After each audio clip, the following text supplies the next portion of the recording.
Hi friends, അരിപ്പയിൽ നിന്നും നമ്മൾ നേരെ പോയത് പൊന്മുടിയിലേക്കാണ്. പോകുന്ന വഴിയിൽ വഴിയരികിലെ ഒരു ഹോട്ടലിൽ നിന്ന് ഉച്ചഭക്ഷണത്തിനുള്ള പാഴ്സൽ വാങ്ങിയിരുന്നു. പൊന്മുടിയിലെത്തിയപ്പോൾ ചെറിയൊരു മഴ പെയ്തതിനാൽ പോകുന്ന വഴിയിലുടനീളം കോടമഞ്ഞ് മൂടിക്കിടക്കുന്നത് ഒരു വൈബ് തന്നെയായിരുന്നു. അങ്ങനെ ഞങ്ങൾ കോടമഞ്ഞ് ആസ്വദിച്ച് മേലെ പൊന്മുടിയിലെത്തി. അവധി ദിവസമായതിനാൽ സഞ്ചാരികളുടെ വാഹനങ്ങൾ കൊണ്ട് നിറഞ്ഞിരുന്നു. പൊന്മുടിയിലെ തന്നെ ഒരു പ്രത്യേകത ആയ നൂൽമഴ പെയ്തുകൊണ്ടിരുന്നു.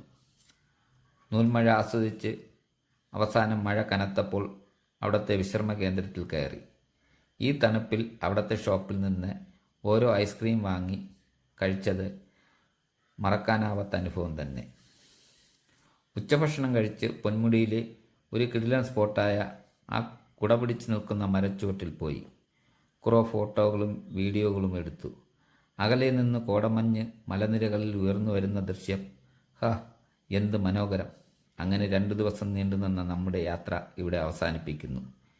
ഈ യാത്രയിൽ കണ്ട കാഴ്ചകളും അനുഭവങ്ങളും ഓർമ്മച്ചപ്പിൽ സൂക്ഷിച്ച് ഈ വീഡിയോ ഇവിടെ അവസാനിപ്പിക്കുന്നു. ഇഷ്ടപ്പെട്ടെങ്കിൽ ലൈക്ക് ചെയ്യുക, ഷെയർ ചെയ്യുക, ചാനൽ സബ്സ്ക്രൈബ് ചെയ്ത് സപ്പോർട്ട് ചെയ്യുക. മറ്റൊരു യാത്രാ വീഡിയോയുമായി വരുന്നത് വരേക്കും എല്ലാവർക്കും ബൈ.